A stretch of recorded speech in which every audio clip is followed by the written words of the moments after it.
Hi, it's Kit Grant. You know, I recently attended a social function and encountered 4 people that I knew. I've known them for a long time. And one guy was telling the rest of us about this new venture that he had entered into, a new process for his business, which was a little bit risky, and it hadn't produced immediate results. And he was a bit concerned about that, and he was sharing that with the group. I watched in amazement as the other 3 people quickly jumped in with ideas on how he could make it even better, including the primary one, which was to drastically slash the price, all right? And one person even suggested it was a stupid idea anyway. Why would he bother? Well, I pulled the individual aside afterwards and talked to him, not the complainer one, the one who had tried the event or the new idea, and I explained to him you have to be very careful about who you take advice from, particularly if it's from people that have never done what you've done. Because if you hang out with negative people, they'll discourage you to the point where you give up. And sure enough, I was already too late.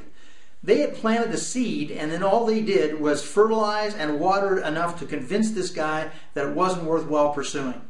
Well, you know what? He'll sit back a few months from now and watch somebody else that has actually taken the same idea and made it work.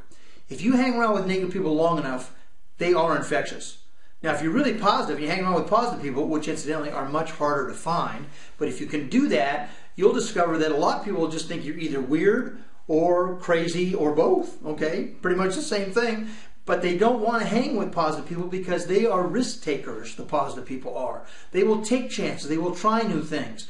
Other people trying to discourage you from your idea are just dragging you down. If you allow them to do that, that's a choice you made. Here's an opportunity for you. Get a good idea, test it out on some people that are already risk takers that you know. If they think it's a good idea, you need to push it a little bit further.